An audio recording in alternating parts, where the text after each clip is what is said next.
కాలి పిక్కల్లో రక్తనాళాలు ఉబ్బినట్లే పురుషుల్లో కొంతమందిలో బీజాల్లోని రక్తనాళాలు కూడా ఉబ్బుతూ ఉంటాయి. ఈ రకమైన పరిస్థితిని వెరికోసిల్గా పిలుస్తారు. వెరికోసిల్ మూలంగా బీజాల్లో నొప్పి, వాపుతో ఇబ్బంది పడుతూ ఉంటారు. వెరికోసిల్ను నిర్లక్ష్యం చేస్తే భవిష్యత్తులో వీర్యకణాల ఉత్పత్తి, నాణ్యతలో తేడాలు వచ్చే ప్రమాదం ఉంటుంది. వెరికోసిల్కు చికిత్స అంటే నిన్న మొన్నటి దాకా సర్జరీ తప్ప మరో మార్గం ఉండేది కాదు.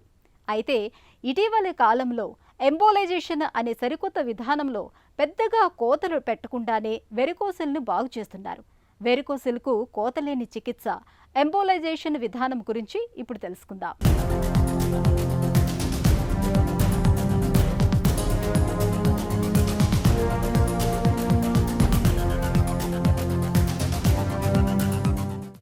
కాలి వెనక వైపు పిక్కల భాగంలో సిరలు పైకి ఉబ్బి వానపాముల్లా కనిపించటాన్ని వెరికోజ్ వెయిన్స్గా పిలవటం తెలిసిందే.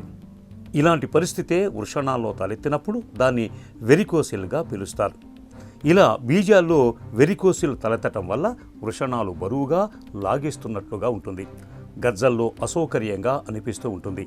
బీజాల్లో నొప్పి రోజు గడిచే కొద్దీ బాగా ఎక్కువ అవుతూ ఉంటుంది. కూర్చున్నప్పుడు, నిల్చున్నప్పుడు నొప్పి ఎక్కువ అవటం, పడుకున్నప్పుడు ఆ నొప్పి తగ్గటం ఉంటుంది.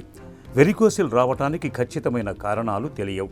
అయితే వృషణాలకు రక్తాన్ని సరఫరా చేసే రక్తనాళాల్లో కవాటాలు సరిగా పనిచేయనప్పుడు అక్కడ రక్తం పేరుకుపోతూ వస్తుందని, అదే చివరికి వెరికోసిల్గా మారుతుండొచ్చని చెబుతారు డాక్టర్లు. మిగతా వారితో పోలిస్తే బరువు ఎక్కువగా ఉన్నవారిలో వెరికోసిల్ కనిపించే అవకాశాలు కొంచెం ఎక్కువగా ఉంటాయి. సో వెరికోసిల్ అంటే మనకి టెస్టికల్స్లో ఉన్న వెయిన్స్ అబ్నార్మల్గా ఉబ్బడం చెప్పాలి అంటే. సో మనకి జనరల్గా ఎక్కడైనా కానీ బాడీలో ఉన్న చెడు రక్తం అంతా గుండె వైపు వెళ్ళడానికి వెయిన్స్ అనేవి హెల్ప్ చేస్తాయి. సో వీటిలో ఈ ఫ్లోని కంట్రోల్ చేయడానికి కవాటాలు లేదా వాల్వ్స్ అని ఉంటాయి. సో టెస్టికల్స్లో ఉన్న వెయిన్స్లో ఉన్న ఈ వాల్వ్స్ డ్యామేజ్ అవ్వడం వల్ల మనకి మెయిన్గా వెరికోసిల్ అనేది వస్తుంది. సో దీనికి కారణాలు లైక్ కొన్నిసార్లు కంజెంటల్ ఫ్యాక్టర్స్ ఉండొచ్చు, కొన్నిసార్లు హార్మోనల్ ఫ్యాక్టర్స్ ఉండొచ్చు. అండ్ ఎస్పెషల్లీ థిన్ బిల్ట్ అంటే బాగా సన్నగా పొడవుగా ఉండే వాళ్ళలో కామన్గా వస్తూ ఉంటుంది. స్టెర్నస్ ఎక్సర్సైజెస్ అంటే హెవీ వెయిట్ లిఫ్టర్స్ కానీ, బాగా ప్రొలాంగ్డ్ సిట్టింగ్ అంటే బాగా కొంతమంది సాఫ్ట్వేర్ ఎంప్లాయీస్ మార్నింగ్ నుంచి ఈవినింగ్ వరకు కంటిన్యూస్గా సిట్టింగ్లోనే ఉంటారు.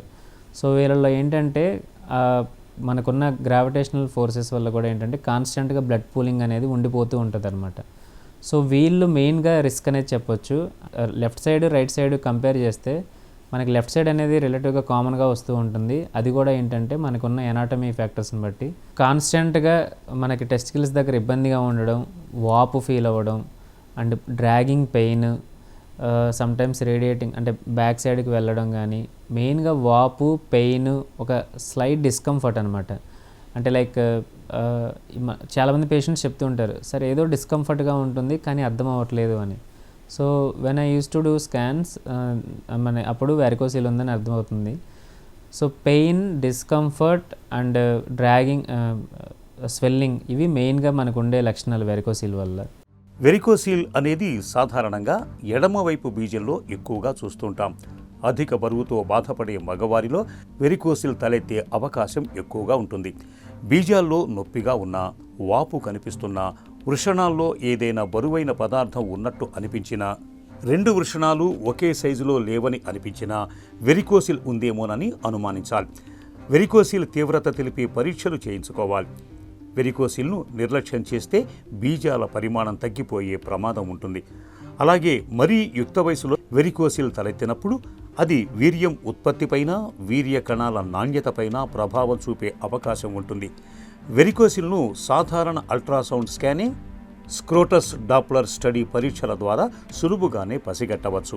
సాధారణంగా వెరికోసిల్ సమస్య గ్రేడ్ 1, గ్రేడ్ 2, గ్రేడ్ 3లలో ఉంటుంది.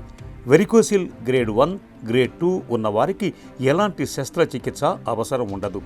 గ్రేడ్ 3 వెరికోసిల్ ఉన్నవారికి నొప్పి ఎక్కువగా ఉన్నట్లయితే శస్త్రచికిత్స చేయాల్సి ఉంటుంది.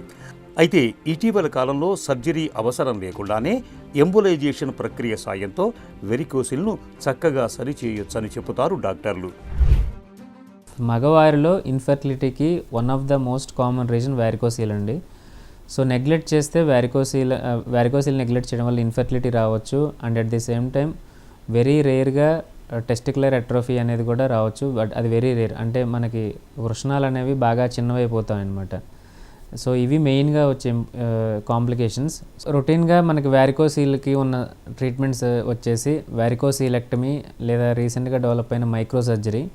సో ఏవైతే డైలేటెడ్ వెయిన్స్ ఉన్నాయో అవి ఎక్కడైతే డ్రైన్ అవుతున్నాయో దాన్ని లైగేట్ చేయడం కానీ, సో ఇది కంప్లీట్ ఓపెన్గా చేస్తే వ్యారికోసీలెక్టమీ లేదా మైక్రో సర్జరీ, అంటే ఒక చిన్న ఇన్సిజన్ ద్వారా చేస్తే మైక్రో సర్జరీగా పిలుస్తాం. ఇవి రొటీన్గా కన్వెన్షనల్గా అవైలబుల్ ఉన్న ట్రీట్మెంట్స్ మెయిన్గా.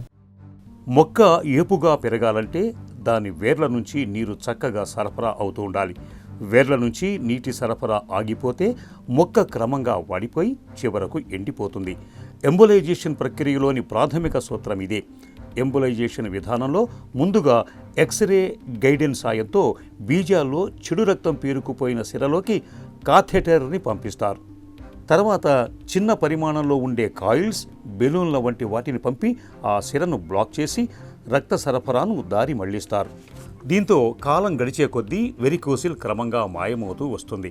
నిజానికి వెరికోసిల్ సమస్యకు చాలా సందర్భాల్లో చికిత్స కూడా అవసరం పడదు. అయితే వెరికోసిల్ సమస్య బాగా ముదిరిపోయి గ్రేడ్ 3కి చేరినప్పుడు సర్జరీ తప్ప మరో మార్గం లేదు. ఇలాంటప్పుడు ఎంబోలైజేషన్ విధానాన్ని ఆశ్రయించడం ద్వారా సర్జరీకి వెళ్లకుండా, కోతల భయం లేకుండా వెరికోసిల్ను చక్కగా నయం చేసుకోవచ్చు. సర్జరీ లేకుండా వెరికోసిల్ని ట్రీట్ చేసే అవకాశం కూడా ఉంది. ఆ ప్రొసీజర్ నేమ్ వచ్చేసి వ్యారికోసిల్ ఎంబోలైజేషన్.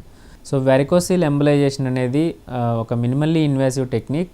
ఎక్కడైతే ఈ రిఫ్లెక్స్ ఉన్న అబ్నార్మల్ గోనాడల్ వెయిన్, అంటే టెస్టికల్స్ నుంచి బ్లడ్ సప్లైని తీసుకెళ్లే వెయిన్ని మనం ఒక ఎంబోలిక్ మెటీరియల్స్ ద్వారా క్లోజ్ చేయడం జరుగుతుంది. And at the same time టెస్టికల్స్లో ఉన్న మనకి డైలేటెడ్ వెయిన్స్ ఏవైతే ఉంటాయో వాటిలోకి అవి కుచించుకుపోయేలాగా ఒక డ్రగ్ ఇవ్వడం అనేది జరుగుతుందన్నమాట. ఇందులో ఏంటంటే ఒక చిన్న కెథెటర్ని స్పెసిఫిక్గా ఆ గొనాడల్ వెయిన్లోకి మ్యానిపులేట్ చేసుకొని ఆ గొనాడల్ వెయిన్ ఏదైతే రిఫ్లెక్స్డ్ బ్లడ్ వెజల్ ఉంటుందో దాన్ని క్లోజ్ చేయడం జరుగుతుంది. ఇది లెఫ్ట్ సైడ్కి చేయొచ్చు, రైట్ సైడ్కి చేయొచ్చు. And it's almost day care procedure. మీకు కంప్లీట్లీ నో అనస్థీషియా. మేము ఎక్కడైతే తొడలో ఒక చిన్న పిన్ హోల్ పెడతామో అక్కడ లోకల్ అనస్థీషియా ఇవ్వడం జరుగుతుంది. అండ్ డ్యూరింగ్ ద ప్రొసీజర్ కూడా మినిమల్ పెయిన్ ఎక్స్పీరియన్స్ అవుతారు పేషెంట్. మ్యాక్సిమం ఒక 5 to 6 డేస్లో you can resume your normal activities. కొన్నిసార్లు ఏంటంటే మనం రొటీన్గా చూసే కన్వెన్షనల్గా ఓకే ఈ వెయిన్ ఇలాగే ఉంటుంది అనేది కాకుండా కొన్నిసార్లు పక్క నుంచి కూడా మనకి ఎక్స్రే గొనాడల్ వెయిన్స్ అంటాము, అవి కూడా వస్తాయి. సో ఇవన్నీ కూడా ఏంటంటే మేము ఏంటంటే లైవ్లో ఫ్లోరోస్కోపీలో చూసుకుంటూ చేస్తాం కాబట్టి ఇన్ కేస్ యాక్సరీ గొనాడల్ వెయిన్స్ ఏమైనా ఉన్నా కానీ వాటిని క్లోజ్ చేయడం జరుగుతుంది. సో దీనివల్ల ఏంటంటే కంప్లీట్ క్యూర్తో పాటు మనకి మళ్ళీ వచ్చే ఛాన్సెస్ కూడా తక్కువ ఉంటాయి. వెరికోసిల్ను బాగు చేసే ఎంబోలైజేషన్ విధానంలో కోతల భయం ఉండదు. కేవలం చిన్నపాటి రంధ్రాలు మాత్రమే చేస్తారు. రక్తస్రావం ఊసే ఉండదు, నొప్పి అసలే ఉండదు, ఇన్ఫెక్షన్ల బెడద ఏమాత్రం ఉండదు. గంటల వ్యవధిలోనే ఇంటికెళ్ళిపోవచ్చు. కెమెరాతో చూసే ఈ విధానంలో కంటికి కనిపించని శరీరంలోని అతి సూక్ష్మమైన భాగాలు కూడా 10 రెట్లు పెద్దవిగా కనిపిస్తాయి.